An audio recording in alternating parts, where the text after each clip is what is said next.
So we open up in the heart of heaven with Chiron and his group caught up in the consequences of their arrival. Amy is confirmed still alive, but trapped in a nightmare scenario, facing fallen angels like Ikasa from prior chapters, who kidnapped her along with Tess and Aaron earlier for some twisted Nephilim breeding plot. Chiron refuses to back down. His sheer unbreakable determination to reach her, no matter the angelic opposition, becomes the emotional core. The chapter title, The Immortal Ra Part 1, hints at bigger immortal angelic themes, or perhaps a specific entity or figure tied to longevity and power in heaven. The people of heaven witness Chiron's resolve and make a surprising choice that even shocks the spiral fairy. It's definitely something that we see a lot of the times around Chiron and what effects he has on everybody, and it's the as long as there's a chance type of energy that he emits. Next, we'll move on to the pacing and structure of the chapter. The pacing is dialogue heavy and emotional with steady build-up rather than non-stop action. It starts tense in the judgment and punishment scene, with Kenya and Rena facing massive lifespan deductions for unauthorized departure and bringing heretics like Chiron's group into heaven.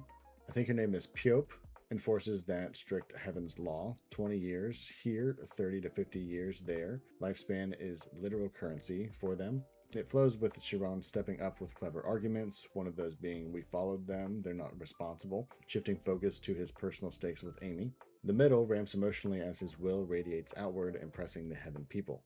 It peaks with the reveal and impact around Ikael and the surprising public reaction, ending on a strong cliffhanger note of hope and impending consequences. Structure feels like classic manhwa heaven arc, set up with legal confrontation into character spotlight being Chiron's stand, into the lore and impact moment, then finally into the setup for the next chapter. Not the fastest chapter that we've seen in the Infinite Mage, but it delivers big on feels and world building without dragging. The Heaven arc overall has been slower for some, but this one advanced key threads effectively, I think. Moving on to the character components of the chapter, and we'll start with Chiron. And he is the star for this chapter. His infinite potential isn't just magic, it's willpower and loyalty. He prioritizes Amy completely, refuses to give up against literal angels, and uses his human spirit to move heaven itself. This deepens his growth from the abandoned kid to someone who challenges divine order. One of the best type of protagonist aura, if we want to talk about aura, within recent manhwa. Next we'll move to Amy Karmas. Highlighted through Chiron's eyes as the unbreakable survivor, her survival keeps the fire alive in him. We get more emotional weight on her bond without her even being on panel much. Next we'll move to Kanya and Rena. Loyal to a fault, they take heavy punishment hits such as lifespan reductions for helping the group. This type of thing shows sacrifice and the cost of defying heaven's rules. Kanya especially pleads for leniency on her sister.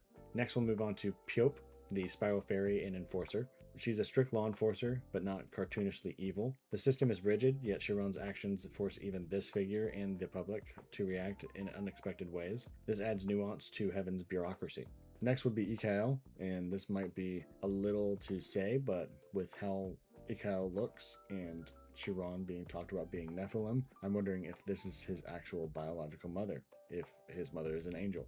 Ikael is a major component. The Archangel reveal lands hard. She's the first angel, connected deeply to Chiron's origins. This adds layers, maternal conflict, potential power inheritance, and upcoming tragedy, something like a post-arc punishment and memory erasure by the Archangel of Extinction. And I also think that this could be a potential for how Chiron is able to gain the amount of power that he needs to go against the force that we saw against Ikasa.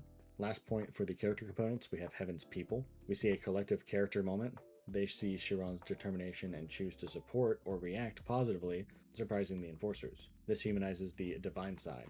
Moving on to the story progression and lore components, as well as some future theories and predictions. One would be lifespan as currency and biological determination. Heaven treats lifespan literally as a resource. Punishments deduct years directly, and traits such as strength, potential, even personality, tied to remaining lifespan. Fairies like Piop, young and arrogant, can't fully grasp human mortality, creating a massive worldview clash. This system creates divine bureaucracy over true justice. Next point would be the Nephilim privileges. Chiron's half-angel status makes him free from the law. He exploits this cleverly, saying we followed them, not the other way around, and physically dominates a fairy enforcer using time-slowing abilities. This would suggest light or angel heritage. This confirms angels rule light and time concepts. Next, we'll move to the fairy's nature. Single concept beings, such as Piope, who is a spiral and twisting fairy. They are weak physically, but conceptually powerful. They enforce Ra's will, but are prideful and hierarchical. Attacking one escalates things fast. Last, we'll move on to Ra or Ankh-Ra teas. The title drops the immortal Ra, the supreme god or creator figure worshipped in heaven and by tribes like Kurgo. Everything ties back to Ra's eternal oversight. Ikael, who is an archangel, connections deepen here indirectly through Chiron's bloodline. Now we'll move on to the story progression. The group faces immediate judgment from breaching heaven. Instead of passive acceptance, Chiron flips the script, logical arguments, then raw willpower and power when needed. He saves Kanya and Rena's lifespan, at least temporarily, by intimidating Piope, showing humans and Nephilim can challenge divine systems. Amy's rescue plot advances emotionally. We have Chiron's "as long as there's a chance" speech radiates and sways onlookers. It ends on tension, higher angels or Ra's direct judgment incoming. Heaven arc shifts from arrival and exploration to active rebellion. Next, we'll move on to some future theories and predictions. The first prediction would be Ikael reveal incoming. I believe this to be Chiron's mom, so Archangel of Amplification, as we've seen with the amplification of the light that he has, and light is a Nephilim power. So she'll probably appear soon, and with this next chapter possibly, we can expect a massive maternal conflict. She might try to protect him while Heaven wants to erase or use his potential. Next prediction would be Ra's role. With this chapter titled Immortal Ra, that suggests a bigger player than just a background god. So the theory would be that Ra could be the final boss of the Heaven arc or a neutral observer testing Chiron. Maybe Ra's rebirth ties to Chiron unlocking full Nephilim or angel powers, not just him gaining that power from his mother. The next prediction would be that this causes the system to crack.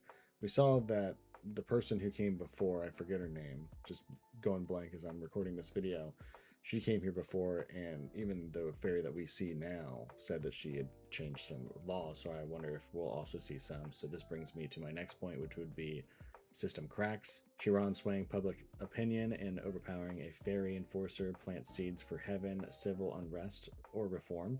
I don't know if that's what happened before, but it could happen as well. Fallen angels on Earth, Ikasa's group, exploiting this chaos for Nephilim breeding. Big war between Heaven's factions could be predicted, I think. Next, we'll move on to the power scaling. Chiron's time manipulation hints at god tier growth. Future arcs might see him bending Heaven's laws on a larger scale, maybe allying with giants or other concepts. Last prediction, I think we will have the Amy rescue payoff. We can expect a brutal fight against fallen angels. Chiron's loyalty could awaken something huge in his spirit zone or angel blood. That could also tie with what he's possibly going to be given, or he possibly could awaken it himself. This could tie into the last one of the previous points where Ra could be somebody who's overlooking Chiron. But this chapter sets up massive payoff. Heaven won't stay the same after a human challenges it. Never does. Now we have my final thoughts of the chapter. This one was a solid 8 out of 5 or 9 out of 10 chapter. Not the flashiest action-wise, but it delivers heavy emotional weight, clever protagonist moments, and juicy lore that makes you hungry for more. Chiron continues to shine as that unbreakable underdog who humanizes divine realms. His mix of intellect, compassion, and raw power is addictive. The fairy versus human philosophy clash was peak world building. If you're loving the Heaven arc, it's slowing the pace for a big setup. The payoff is building like crazy, and I think that payoff is going to be crazy. Predictions say we're heading toward Chiron versus angelic hierarchy and major revelations about his birth and origins. Overall, Infinite Mage keeps proving why it's one of the deepest magic systems in manhwa, at least out of the ones that I'm reading now. And of course, there are outliers. But what did any of you who like reading the Infinite Mage think of this chapter? Drop your theories below if you have any or want to add to the ones that I have given. Are we getting Ikael next, or are we going straight to Ra? Are we going to see what those two characters are going to give for us? Are they going to interact directly, or are they going to watch from the background? Either way, we will see whenever the next chapter comes out and future chapters to come. So when that happens, I will see you in the next one. All right, see ya.